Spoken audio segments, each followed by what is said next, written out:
আপনার 110 টাকা হয়েছে, 110 টাকা দেন। 110 টি হয়েছে? আমার কাছে তো টেহা নাই। টেহা নাই মানে? আপনি কি মজা করতেছেন? রাস্তা খাইছেন, রাস্তার বিল দিন। সত্যি আমার কাছে টেহা নেই। আরে আজব লোক তো, টেহা তো নাই। ওই এইসব হোটেলে খাইতেছেন, খেলে কি আপনি? অনেক খিদা লাগছে যে, এই কারণে খাই লাইছি। মানলাম আপনার কি লাগছে, খাইলে একটা রুটি খাইতেন, খাইছেন তো 5টা রুটি 2টা ডিম। আর আপনার বাপসা দেখলে তো মনে হয় না আপনার পকেটে টেহা নাই। দেখুন কথা, আপনারা হাজারে বুঝাইলেও আমরা বুঝতাম না। আমি যেহেতু টেহা ছাড়া খাই লাইছি, এখন আপনি আমার যা করতে কইবেন এখন আমি তা করতেই রাজি। কনসেন্ট কেমন লাগে? আমরা কিছু করুন লাগতো না, আমরা টেহারা দিয়া এখানতে যাই। আমার কাছে নাই, এখন আপনারা আমি কইতে দিব।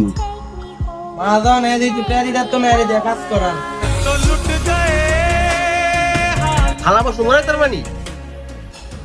আমি ভাই গ্রামের পোলা, যা করবেন তাই করতে পারবো। যাও যাও, থালা বসু বাজোগা। এই হৃদয়, এর কামটা দেখায় দে।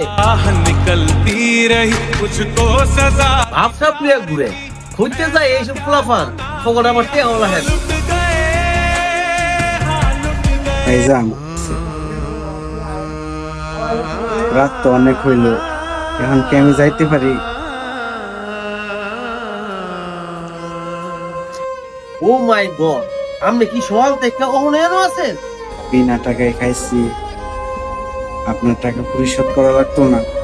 আপনি তুমি আদব লোক, আপনি কি ডাসরে নতুন আছেন নাকি? জি ভাই নতুন। কি হয়েছে একটু খুলে কোন তো। আমি ভাই গরিব ঘরের সন্তান, গ্রাম থেকে শহরে আসছিলাম একটা চাকরির জন্য। সাথে করে 2 লাখ টাকা লইছিলাম। এক দালালের পাল্লায় পইরা আমার টেহা নিতে নিতে নিতে নিতে আজকে আমার তো একটাও নেই, সব টেহা খেয়াল এসেছি।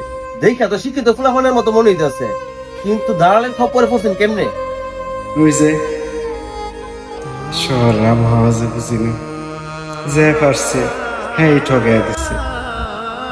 অনেক পড়াশোনা করলেও এই শহরের মধ্যে আইসা আরো অনেক কিছু শেয়ার বাকি আছে। পানি হাইতে গেলে টেয়া লাগে, কথা কইতে গেলে টেয়া লাগে, প্রস্রাব করতে গেলে টেয়া লাগে। এই শহরে যাই করতে যাই না কেন, টেয়া ছাড়া কোনো কিছু হয় না। এই শহরের মানুষগুলা বড়